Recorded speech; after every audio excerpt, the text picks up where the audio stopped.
Welcome to Black Art is Lit, where we celebrate the voices, stories, and brilliance of Black authors.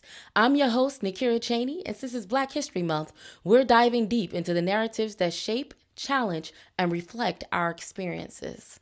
This week, I'm reading The Other Black Girl by Zakiya Dalila Harris. This is a thought-provoking novel that explores what it means to navigate predominantly white spaces while holding on to your identity. This is a perfect read for this month because while we honor the giants of our past, this book reminds us of the subtle and not so subtle battles that Black people, especially Black women, still face in modern workplaces. If you've ever been the only Black person or one of the few in a workplace, you already know the feeling. The code switching, the microaggressions, the pressure to not be too much while still trying to be seen and heard. So for the Black women in the workplace, it's also a story about resilience and sisterhood, the way we stick together in the complexities of Blackness in spaces that weren't meant for us. So get your coffee, your tea, your favorite beverage, settle in, and let's get into it because Black art is lit. 26-year-old editorial assistant Nella Rogers is tired of being the only Black employee at Wagner Books. Fed up with the isolation and microaggressions, she's thrilled when Harlem-born and bred Hazel starts working in a cubicle beside hers. They've only just started comparing natural hair care regimens, though, when a string of uncomfortable events elevates Hazel to office darling, and Nella is left in the dust. Then the notes begin to appear on Nella's desk. Leave Wagner now. It's hard to believe Hazel is behind these hostile messages. But as Nella starts to spiral and obsess over the sinister forces at play, she soon realizes that there's a lot more at stake than just her career. A whip-smart and dynamic thriller and sly social commentary that is perfect for anyone who has ever felt manipulated, threatened, or overlooked in the workplace. The Other Black Girl will keep you on the edge of your seat until the very last twist. Prologue, December 1983. Grand Central Terminal, Midtown Manhattan. Stop fussing at it. Now, leave it alone.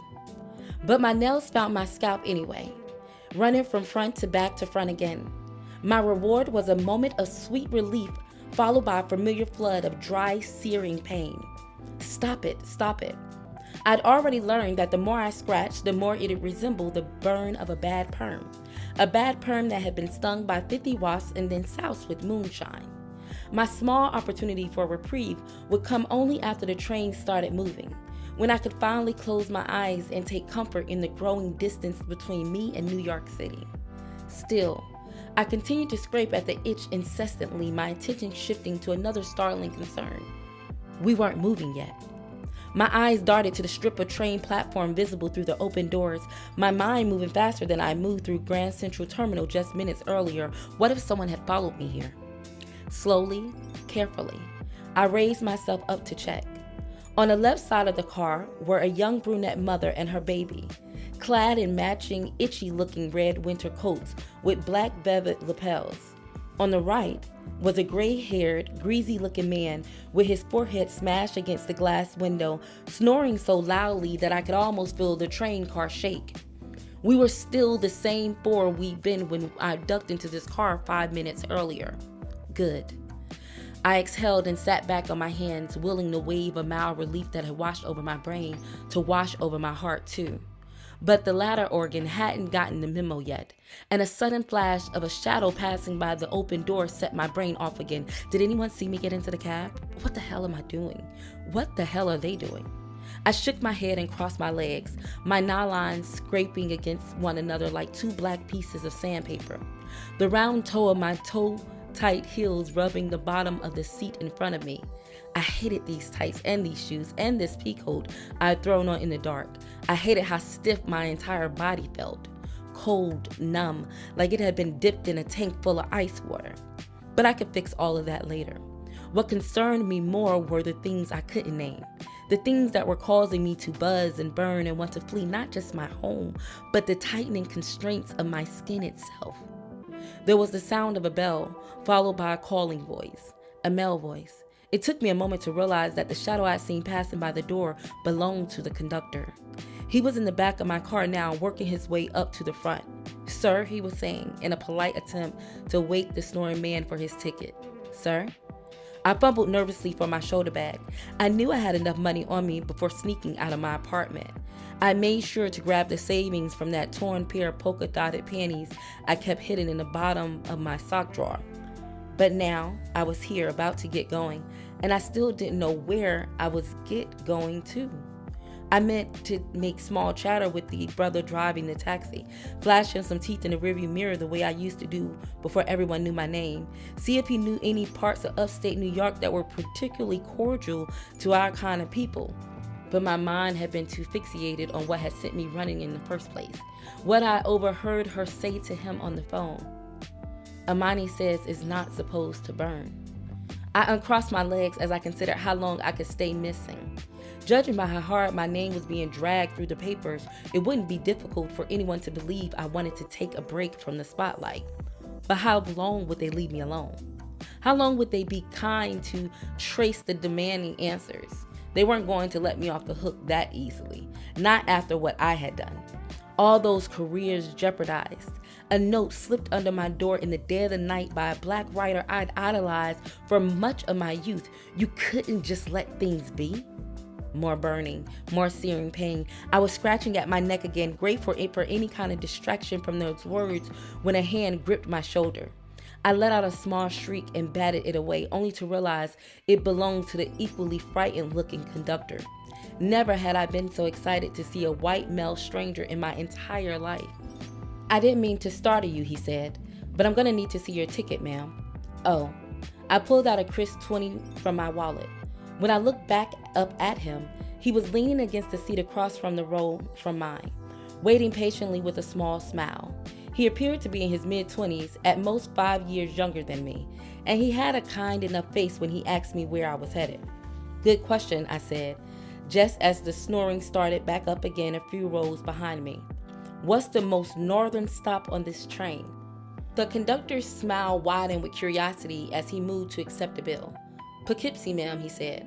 "About 2 hours north, and it'll be $4.75 to get there." "Okay, actually, hold on. I might have 75. I reached for my wallet again to unearth a few quarters. Only after he handed me my ticket and my change did he punch the air in front of him and say, eyes flickering, "Right, I've got it.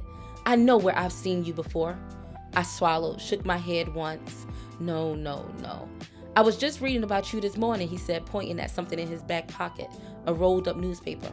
The twinkle in his eyes went out, and when he spoke again, his words came slowly, like he was deciding if I was worth wasting them on. "I was a big fan of yours, so I was really surprised to learn how you really feel. Look away." That was what I told my eyes to do. But instead of averting my eyes, instead of telling this man, "Leave me alone, I don't know what you're talking about," I did something that surprised him, and surprised myself even more. I looked him in the face, and I smiled. "Oh heavens, you mean that witchy lady from the news, right?" I crowed. "Why, they happened to me on the way here. My taxi drivers made the same mistake. Can you imagine that? Twice in one day. I reckon it's a good thing I'm leaving the city now, ain't it?" When the last of the shrill, inhuman sound escaped my lips, laughter. It was supposed to be some of that early twinkle returned to the conductor's eyes. He moved closer, sized me up a little too long, but I kept my smile big and bold and harmless, just like Grandma Jo did every morning she traveled across town to clean white folks' houses. "Ah, I see it now, the eyes." The conductor decided, finally, "You look far too young to be her." He turned to leave. "Well, you have a good day, ma'am, and I'm really sorry about that." As he made his way to the next car, I heard him chuckle. "Witch indeed," he muttered. I breathed out a tiny poof of air. That was easy, too easy. But I couldn't sit with it for too long. There was another bell. A moment later, the train doors slid shut. Relieved, I cast one more glance toward the door, the sudden movement causing me to shrink from the pain. The itchiness hadn't just returned. It was all-consuming, unyielding. I reached up again to scratch. Stop it, but the itch simply moved to a new site, and I had to bite my lip to keep from screaming. One scratch would always lead to another, then another. I'd be scratching until the end of the line. And once I got to the end of the line, that wouldn't be it. I'd still be scratching, and I'd probably still be running too. I groaned and slid over in my seat to rest my head against the window. It was as warm and sweaty as the skin beneath my collar. But as the train sped up, every swath or tunnel passing seamlessly into the next, I closed my eyes anyway. I could pretend, if at least for this train ride, that everything was okay, that it wasn't too late. Part 1, July 23rd, 2018, Wagner Books, Midtown Manhattan. The first sign was the smell of cocoa butter. When it initially crept around the wall of her cubicle, Nella was too busy filing a stack of pages at her desk, aligning each and every one so that the manuscript was perfectly flush. She was so intent on completing this task, Vera Perini needed everything to be flush always, that she had the nerve to ignore the smell. Only when it inched up her nostrils and latched onto a deep part of her brain did she stop what she was doing and lift her head with sudden interest. It wasn't the scent alone that gave her pause. Nella Rogers was used to all kinds of uninvited smells creeping into her cubicle, usually terrible ones. Since she was merely an editorial assistant at Wagner Books, she had no private office and therefore no walls or windows. She and the other open space assistants were at the mercy of a hard-boiled egg or the passing of gas. They were often left to suffer the consequences for what felt like an hour afterward. Adjusting to such close proximity had been so difficult for Nella during her first few weeks at Wagner that she practiced breathing through her mouth even when it wasn't called for, like when she was deciding between granolas at the grocery store or when she was having sex with her boyfriend Owen. After about 3 months of failed self-training, she had broken down and purchased a lavender reed diffuser that had the words "Just Breathe" scrawled across its front in gold cursive letters. Its home was the far corner of her desk, where it sat just beneath the first edition of Kindred that Owen had given her shortly after they started dating. Nella eyed the gold full letters and frowned. Could it have been the lavender diffuser she smelled? She inhaled again, craning her neck upward so that all she could see were the gray and white tiles that lined the ceiling. No, she'd been correct. That was cocoa butter, all right. And it wasn't just any cocoa butter. It was brown butter, her favorite brand of hair grease. Nella looked around. Once she was sure the coast was clear, she stuck her hand into her thick black hair and pulled a piece of it close to her nose as she could.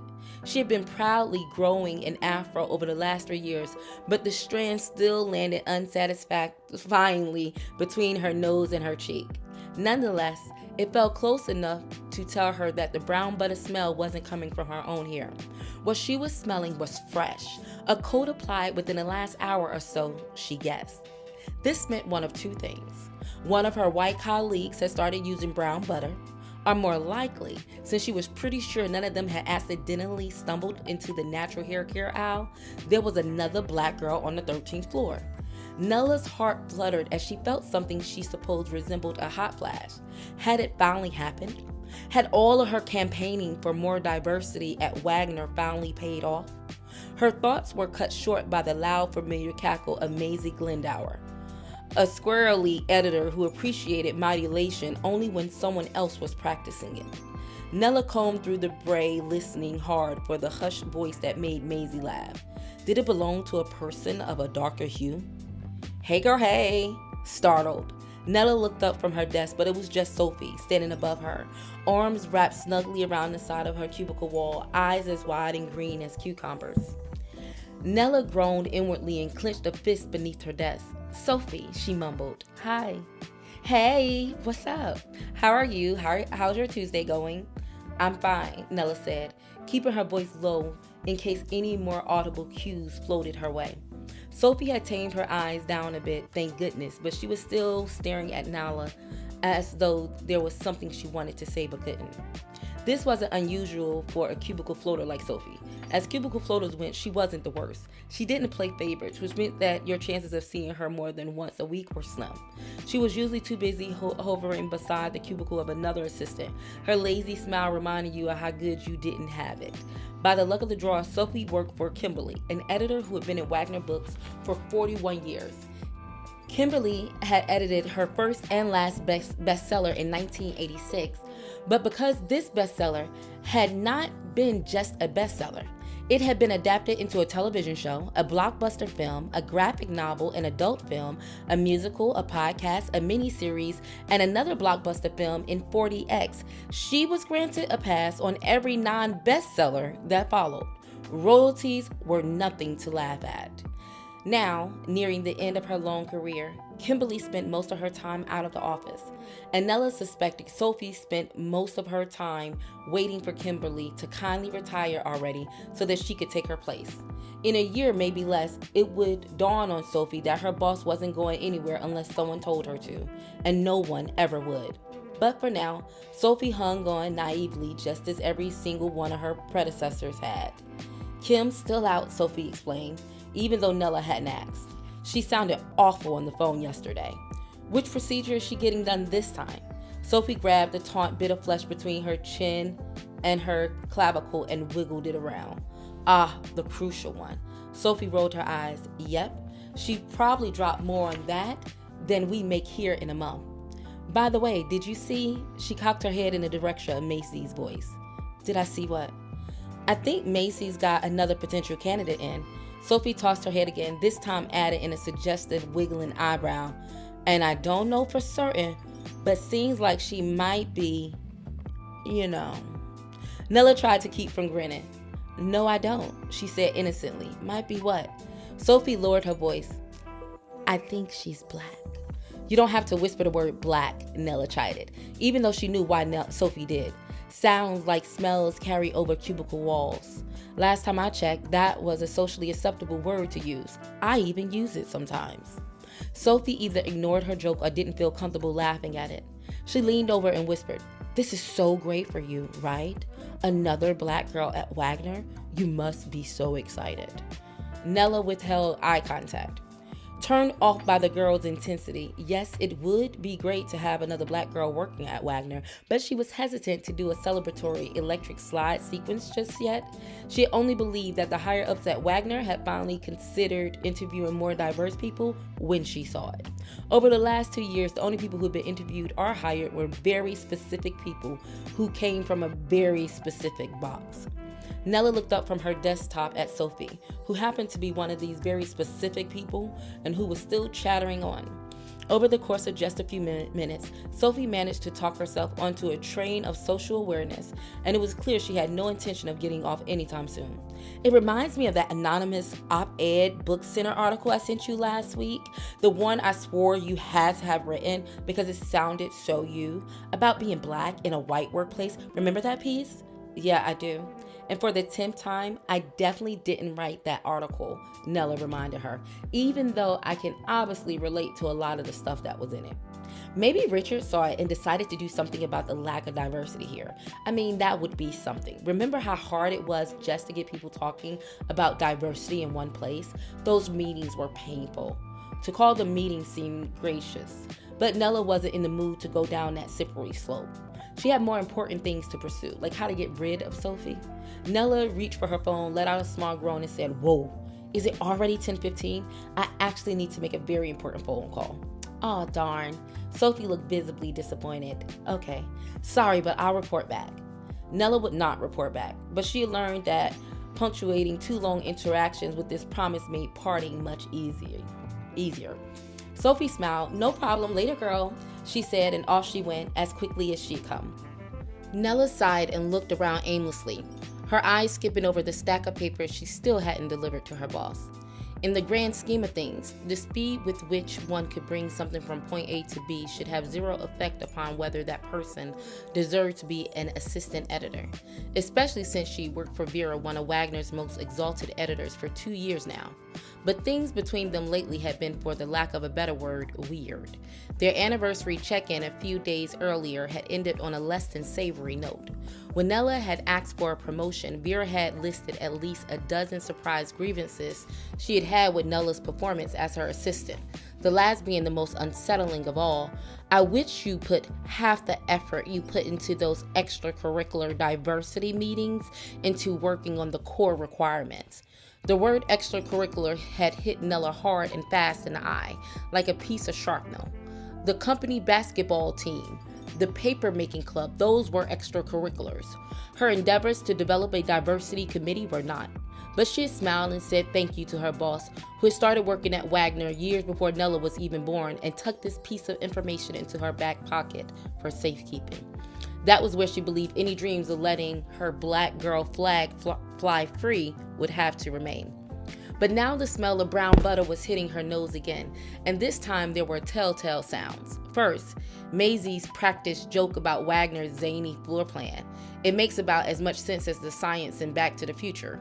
Then a laugh, deep, a bit husky around the edges, but still cocoa butter smooth at its core. Genuine. Nella could tell as brief as it was. Impossible. I swear, once you find where one person sits, you'll never find them a second time. Maisie cackled again, her voice growing louder as she led her companion closer to her office. Realizing that they would have to walk by her own cube to get there, Nella looked up.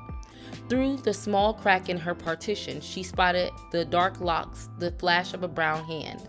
There was another black person on the floor, and given Maisie's spiel, this black person was here for an interview, which meant in the next few weeks, a black person could quite possibly be sitting in the cube directly across from Nella, breathing the same air, helping her fend off all the Sophies of the Wagner office.